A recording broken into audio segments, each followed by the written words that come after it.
Bihar voter പട്ടിക പരിഷ്കരണത്തിൽ പാർലമെന്റിൽ ഇന്നും പ്രതിഷേധം തുടരും. പരിഷ്കരണം നിർത്തിവെക്കണമെന്നാണ് പ്രതിപക്ഷത്തിന്റെ ആവശ്യം. വിഷയം സഭ നിർത്തിവെച്ച് ചർച്ച ചെയ്യണമെന്ന് ആവശ്യപ്പെട്ട് ഇരു സഭകളിലും നോട്ടീസ് നൽകും.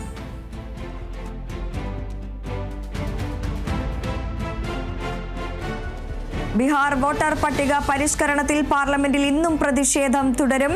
വിവരങ്ങളുമായി ആന്റണി ജിസ് ജോർജ് ചേരുന്നുണ്ട്. ആന്റണി, ഇന്നും പ്രതിഷേധത്തിനുള്ള സാധ്യതയുണ്ട്, വിവരങ്ങൾ.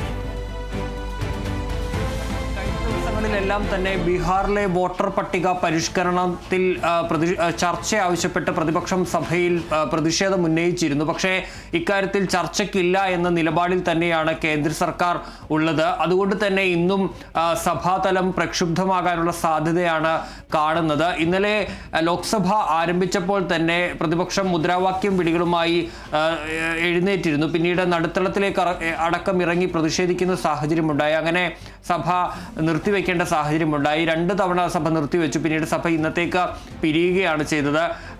രാജ്യസഭ അതേസമയം ഇന്നലെ ഷിബു സോറന്റെ നിര്യാണത്തിൽ അനുശോചനം രേഖപ്പെടുത്തി അപ്പോൾ തന്നെ പിരിയുകയും ചെയ്തിരുന്നു. ഏതായാലും രാജ്യസഭയിലും ഇന്ന് നടപടികൾ ഉണ്ട്. ഏതായാലും ഇന്നും ഈ വിഷയം സഭയിൽ ഉന്നയിക്കാൻ തന്നെയാണ് പ്രതിപക്ഷത്തിന്റെ തീരുമാനം. ഈ വിഷയത്തിൽ സഭ നിർത്തിവെച്ച് ചർച്ച ചെയ്യണമെന്നുള്ളതാണ് പ്രതിപക്ഷം ഉന്നയിക്കുന്ന ആവശ്യം. ഇന്നലെയും അടിയന്തര പ്രമേയത്തിന് നോട്ടീസുകൾ നൽകിയിരുന്നു. ഇന്നും സമാനമായി തന്നെ ഇക്കാര്യത്തിൽ നോട്ടീസ് നൽകാൻ തന്നെയാണ് പ്രതിപക്ഷത്തിന്റെ തീരുമാനം. ഏതായാലും ചർച്ച ഉണ്ടാകില്ല, അല്ലെങ്കിൽ ചർച്ച അനുവദിക്കില്ല എന്ന നിലപാടിൽ തന്നെ കേന്ദ്ര സർക്കാർ ഉറച്ചു നിൽക്കുന്ന സാഹചര്യത്തിൽ പ്രതിഷേധം ശക്തമാകാനുള്ള സാധ്യത തന്നെയാണ് കാണുന്നത്. അതേസമയം മറ്റൊന്നുള്ളത്, ഇന്നലെ രാഹുൽ ഗാന്ധിക്കെതിരെ സുപ്രീം കോടതിയിൽ നിന്ന് രൂക്ഷമായ വിമർശനം ഉണ്ടായിരുന്നു. ഈ ഇന്ത്യയുടെ ഭൂമി ചൈന കയ്യേറി എന്നുള്ളതായിരുന്നു ആ പരാമർശത്തിൽ.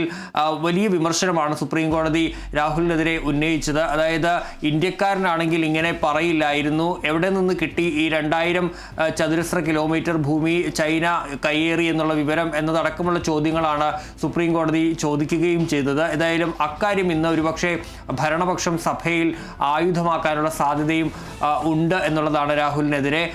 മാത്രമല്ല, ഈ ട്രംപിന്റെ ഒരു 25% തീരുവ വർദ്ധിപ്പിച്ച തീരുമാനമുണ്ടായിരുന്നു. അതിനെ അനുകൂലിച്ച അതിൽ ഇന്ത്യൻ സമ്പദ് വ്യവസ്ഥ മരിച്ചതാണെന്ന ട്രംപിന്റെ പ്രസ്താവനയെ രാഹുൽ ഗാന്ധി അനുകൂലിച്ചിരുന്നു. ഇക്കാര്യവും സഭയിൽ ഒരുപക്ഷെ അവർ ഉന്നയിച്ചേക്കും. ഏതായാലും അത്തരത്തിലുള്ള ഉന്നയിക്കലുകളിലേക്ക് പോകാനുള്ള സമയം ഉണ്ടാകുന്നില്ല എന്നുള്ളതാണ് ഏറ്റവും പ്രധാനപ്പെട്ട കാര്യം. എപ്പോഴും സഭാ നടപടികൾ തുടങ്ങുന്ന ഘട്ടത്തിൽ തന്നെ പ്രതിഷേധം ശക്തമായി തുടങ്ങുന്ന സാഹചര്യമാണ് എപ്പോഴും കാണുന്നത്. ഏതായാലും ഇന്നും സമാനമായി തന്നെയായിരിക്കും സഭാതലത്തിൽ ഉണ്ടാവുക. മാത്രമല്ല, സഭയ്ക്ക് പുറത്തും പ്രതിപക്ഷ എംപിമാരുടെ നേതൃത്വത്തിൽ പ്രതിഷേധമുണ്ടാകും. അതിനൊപ്പം തന്നെ ഛത്തീസ്ഗഡിലെ കന്യാസ്ത്രീകളുടെ അറസ്റ്റും സഭയിൽ ഉന്നയിക്കാൻ പ്രതിപക്ഷം ഉന്നയിച്ചേക്കും. ഇന്നലെ ഹൈബി ഈഡൻ എം പി ഈ ലോക്സഭയിൽ അടിയന്തര പ്രമേയത്തിന് നോട്ടീസ് നൽകിയിരുന്നു. ഇന്നും ഒരുപക്ഷെ വീണ്ടും ഇക്കാര്യത്തിൽ നോട്ടീസ് നൽകും. ഈ കേസ് റദ്ദാക്കണമെന്ന ആവശ്യമടക്കം ഉന്നയിച്ചുകൊണ്ടുള്ളൊരു അടിയന്തര പ്രമേയ നോട്ടീസാണ് ഇന്നലെ ഹൈബി ഈഡൻ നൽകിയത്. ഏതായാലും ഇന്നും കോൺഗ്രസോ അല്ലെങ്കിൽ LDFന്റെ എംപിമാരോ ഇക്കാര്യത്തിൽ നോട്ടീസ് നൽകാനുള്ള സാധ്യതയുമുണ്ട്. ശരി, വ്യക്തമാണ് ആന്റണി.